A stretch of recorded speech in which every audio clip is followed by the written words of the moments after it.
اعوذ باللہ من الشیطان الرجیم، بسم اللہ الرحمن الرحیم۔ آج ہم جس حدیث مبارکہ کا مطالعہ کریں گے اس کا تعلق حسن معاشرت سے ہے، وہ گھر میں ہو، وہ خاندان میں ہو، عزیز و اقارب میں، دوست و احباب میں، ہر جگہ یہ حدیث مبارکہ ہماری رہنمائی کرتی ہے۔ حضرت ابو ہریرہ رضی اللہ تعالیٰ عنہ سے روایت ہے اور صحیح مسلم میں یہ حدیث موجود ہے۔ سند کے اعتبار سے بالکل صحیح حدیث ہے کیونکہ امام مسلم رحمۃ اللہ علیہ نے اپنی کتاب میں اس کو نقل کیا ہے۔ ایک آدمی نے حضور صلی اللہ علیہ وسلم سے کہا کہ اے اللہ کے رسول صلی اللہ علیہ وآلہ وسلم، میرے کچھ رشتہ دار ہیں جن کے حقوق میں ادا کرتا ہوں اور وہ میرے حقوق ادا نہیں کرتے۔ میں ان کے ساتھ حسن سلوک کرتا ہوں، وہ میرے ساتھ بد سلوکی کرتے ہیں۔ میں ان کے ساتھ حلم اور بردباری سے پیش آتا ہوں اور وہ میرے ساتھ جہالت برتتے ہیں۔ آپ صلی اللہ علیہ وسلم نے فرمایا، اگر تو ایسا ہی ہے جیسا تو کہتا ہے تو گویا ان کے چہروں پر سیاہی پھیر رہا ہے، اور اللہ تعالیٰ ان کے مقابلے میں ہمیشہ تیرا مددگار رہے گا جب تک تو اس حالت پر قائم رہے۔ جو سوال کرنے والا شخص ہے اس نے ایک تو یہ بات کہی کہ میرے رشتہ دار ہیں جن کے میں حقوق ادا کرتا ہوں مگر وہ میرے حقوق ادا نہیں کرتے۔ دوسری بات اس نے کیا کہی؟ میں حسن سلوک کرتا ہوں مگر وہ حسن سلوک نہیں کرتے۔ تیسری بات اس نے کہی کہ میں ان کے ساتھ بہت اچھے طریقے سے حلم اور بردباری سے پیش آتا ہوں مگر وہ جہالت برتتے ہیں۔ یہ تینوں باتیں انتہا درجے کا ایک لیول رکھتی ہیں، کیونکہ اگر حقوق کی بات کریں تو کوئی ایک حق تو نہیں ہے، بے شمار حقوق ہے رشتہ داروں کے۔ اب اس کا مطلب یہ ہے کہ وہ سارے ہی یا بیشتر حقوق وہ ادا کرتا ہے مگر اس کے باوجود اس کے رشتہ دار اس کا حق ادا نہیں کر رہے، پھر بھی وہ ان کے ساتھ حسن سلوک کرتا ہے لیکن وہ اس کے ساتھ بد سلوکی کرتے ہیں۔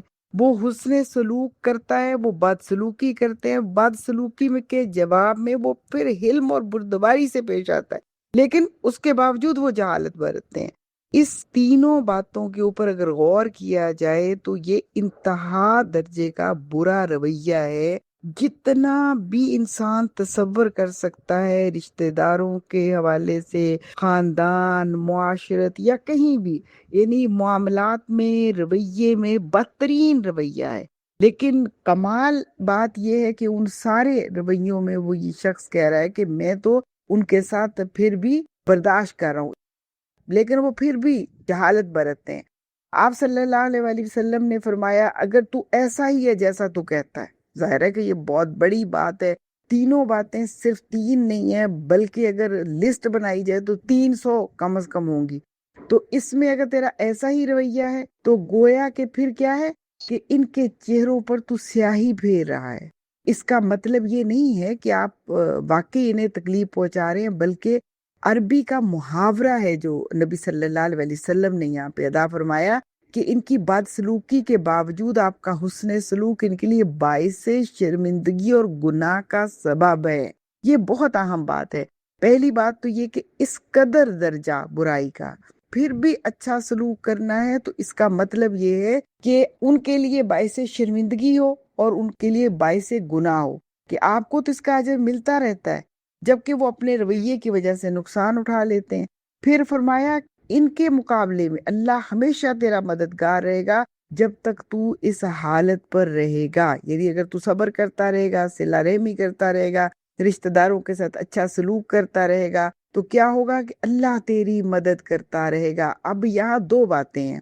نمبر ایک بات تو یہ کہ اللہ خوش ہوگا، تمہیں اس سے اجر ملتا رہے گا اور اللہ تمہاری مدد کرے گا، تمہیں ہمت حوصلہ دے گا۔ اور مدد کے معنی صرف اتنا نہیں ہے اس معاملے میں مدد، بلکہ اللہ تمہاری مشکلات، تمہاری پریشانیاں، تمہاری ضرورتیں سب پوری کرتا رہے گا، کیونکہ تم ایک بندے کے دیے ہوئے دکھ تکلیفیں برداشت کر رہے ہو۔ یہ بہت ہی گھریلو معاملات کے لحاظ سے، معاشرت کے لحاظ سے بہت ہی حوصلہ دینے والی، ہمت دینے والی حدیث مبارکہ ہے۔ اور نبی صلی اللہ علیہ وسلم کی ایک اور حدیث مبارکہ اس کی بہت بہترین تشریح کرتی ہے کہ مومن کو اگر کانٹا بھی چبھ جاتا ہے تو وہ بھی اس کے گناہوں کا کفارہ، یعنی اس کے گناہوں کو دھونے کا باعث بنتا ہے۔ یہ حدیث مبارکہ تمام مکاتب فکر کے ہاں، احناف کے ہاں، شوافے کے ہاں، مالکیہ کے ہاں، حنابلہ کے ہاں، ہر فقہ کے اندر جو ہے وہ یہ بڑی مستند اور صحیح حدیث مانی جاتی ہے، اس میں کوئی اختلاف نہیں ہے۔ اور اس حدیث مبارکہ کی سند کے اعتبار سے اگر اتنی مضبوط حدیث ہے، اور اس کی تشریح بھی امام نووی رحمۃ اللہ علیہ نے جو فرمائی کہ تمہارے حسن سلوک کے مقابلے میں ان کی بد سلوکی ان کے لیے باعث شرمندگی اور گناہ ہے، اس کا یہ مطلب نہیں کہ انہیں واقعی کوئی جسمانی تکلیف پہنچ رہی ہے، بلکہ وہ اپنے رویے کی وجہ سے گناہ کا بوجھ اٹھا رہے ہیں، تمہیں اس پر صبر کرنے اور صلہ رحمی کا اجر مل رہا ہے۔ امام قرطبی رحمۃ اللہ علیہ فرماتے ہیں کہ جو شخص رشتہ داروں کی زیادتی کے باوجود ان سے تعلق جوڑے رکھتا ہے وہ اللہ کی رضا حاصل کرتا ہے، اور ان کی بدسلوکی کا نقصان انہیں خود پہنچتا ہے، جبکہ صبر کرنے والے کا درجہ بلند ہو جاتا ہے۔ حافظ ابن حجر اسقلانی رحمۃ اللہ علیہ فرماتے ہیں کہ جب تک بندہ صبر اور حسن اخلاق پر قائم رہتا ہے اللہ تعالیٰ اس کے ساتھ ہوتا ہے، اسے تنہا نہیں چھوڑتا۔ اور ابن بطال رحمۃ اللہ علیہ کہتے ہیں کہ اس حدیث سے معلوم ہوتا ہے کہ صلہ رحمی کا اصل امتحان تب ہے جب دوسرا شخص تعلق نہ رکھے، اگر دونوں طرف سے حسن سلوک ہو تو یہ آسان ہے۔ فضیلت اصل میں اس شخص کی ہے جو دوسرے کی بے رخی کے باوجود رشتہ جوڑے۔ محدثین کرام نے اس کی یہاں تک وضاحت کی کہ اس حدیث کا مطلب ہرگز یہ نہیں کہ انسان اپنے اوپر ظلم یعنی جان و مال کی شدید زیادتی برداشت کرے یا جسمانی تشدد برداشت کرے یا اپنی عزت جان اور مال کو خطرے میں لگا دے، یہ اس سے مراد نہیں ہے، بلکہ اس سے مراد یہ بات ہے کہ گھریلو معاملات جیسے ہوتے ہیں، کوئی بد سلوکی ہے، بے رخی ہے یا زبان درازی ہے، اس طرح کے معاملات ہیں، اس میں جس نے صبر کیا اللہ تعالیٰ اس کے ساتھ، جیسے حضرت ابوبکر صدیق رضی اللہ تعالیٰ عنہ کا معاملہ ہے کہ جب ایک شخص ان کو بہت برا بھلا کہہ رہا تھا اور نبی صلی اللہ علیہ وسلم پاس کھڑے مسکراتے رہے، اور جب حضرت ابوبکر صدیق رضی اللہ تعالیٰ عنہ نے جواب دیا تو آپ وہاں سے چل پڑے، اور حضرت ابوبکر صدیق رضی اللہ تعالیٰ عنہ بھاگے ہوئے آئے اور عرض کیا اللہ کے رسول، جب وہ مجھے برا بھلا کہہ رہا تھا آپ خاموشی سے کھڑے رہے بلکہ مسکراتے رہے، اور جب میں نے جواب دیا تو آپ وہاں سے چل پڑے۔ آپ نے فرمایا کہ جب تم خاموش تھے تو فرشتے تمہاری طرف سے جواب دے رہے تھے، جب تم نے جواب دیا تو فرشتے چلے گئے، اور فرشتے چلے گئے شیطان آ گیا، اور جب شیطان جہاں ہو وہاں میں نہیں رکتا۔ اس کا مطلب یہ ہے کہ جب انسان خاموش رہتا ہے تو اللہ فرشتوں کے ذریعے جواب دیتے ہیں، اللہ بندے کی غیبی مدد کرتے ہیں۔ اس لیے خاص طور پر ایک خاتون ہونے کی حیثیت سے ہمارے جو رشتہ داری کے مسائل ہوتے ہیں، سسرال، میکا، مطلب بہت سارے ایسے رشتے ہیں جس میں بہت سارے معاملات چلتے رہتے ہیں، کہیں سخت، کہیں گرم، کہیں نرم، ان سارے معاملات میں حسن اخلاق کا معاملہ، اچھا رویہ رکھنا، اچھے معاملات کرنا، نیکی کرتے چلے جانا، صلہ رحمی کرتے چلے جانا، اجر کی امید کے ساتھ تعلقات کو اچھا رکھنا، یہ وہ رشتے ہیں جہاں تھوڑا برداشت کرتے ہوئے اچھی امید کے ساتھ آگے چلتے رہیں تو بالآخر معاملات بھی اچھے ہو جاتے ہیں، تعلقات بھی اچھے ہو جاتے ہیں، اور انسان حقیقت یہ ہے کہ بہت ساری تکلیفوں سے بچ جاتا ہے۔ دو فائدے تو ہو ہی جاتے ہیں کہ سب سے پہلا فائدہ تو یہ کہ اللہ خوش ہو جاتا ہے، دوسرا اسے اجر ملتا ہے، تیسرا اللہ اس کی ضروریات کو پورا کرتا ہے، اس کی غیبی مدد اللہ کی طرف سے شامل حال ہو جاتی ہے۔ لیکن حقیقت یہ کہ اس کے ساتھ دنیا میں بھی انسان اگر کچھ عرصہ کسی کے برے رویے کو برداشت کر کے اس کا جواب اچھے رویے سے دے، اچھے معاملات سے دے،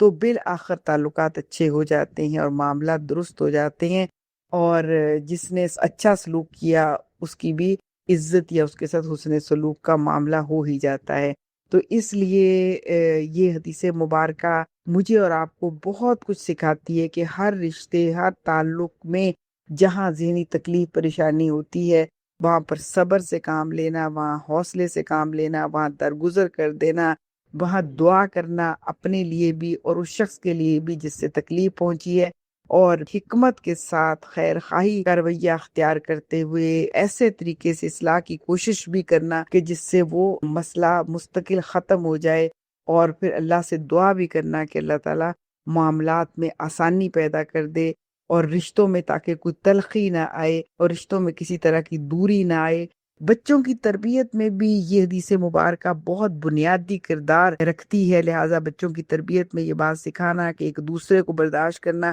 اگر والدین یہ تربیت نہیں کرتے تو سگے بہن بھائی بھی ایک دوسرے کو برداشت نہیں کرتے۔ چھوٹی چھوٹی چیزیں گھر میں رہتے ہوئے، کھانے پینے میں، پہننے اوڑھنے میں، اتنی بچوں کے اندر مسائل ہوتے ہیں کہ اگر وہ شروع میں ایڈریس نہ کر لیے جائیں، ان کو اچھے طریقے سے نصیحت نہ کی جائے اور اصرار اور قربانی نہ سکھائی جائے، تو یہی معاملات پھر بہن بھائی بڑے ہوتے ہیں تو بڑے بڑے جھگڑے بن جاتے ہیں۔ اس لیے مل بانٹ کر کھانا، مل بانٹ کر چیزوں کو استعمال کرنا، ایک دوسرے کے لیے قربانی کرنا، یہ والدین کی ذمہ داری ہے کہ خود بھی اپنا ایسا ہی رویہ اپنے والدین، اپنے بہن بھائیوں کے لیے بچوں کے سامنے نمونہ یہ رکھیں، اور پھر بچوں کو بھی اسی بات کی تربیت دے، اور یہ بات بھی سکھائیں کہ اگر کوئی برا معاملہ کرے تو اس کے ساتھ اچھا کرنا ہے، اور اگر کوئی بے رخی برتے تو اس کے ساتھ بہتر رویہ رکھنا ہے، اگر کوئی اگنور کرے تو اسے اچھی طرح سے اسے ویٹیج دینی ہے، اور اللہ سے پھر دعا بہت ضروری ہے کہ اللہ تعالیٰ ہمیں یہ توفیق بھی دے اور صبر کرنے کو، اور جب ہم نیکی کر لیتے اس نیکی پر برقرار رہنے کی توفیق بھی دے۔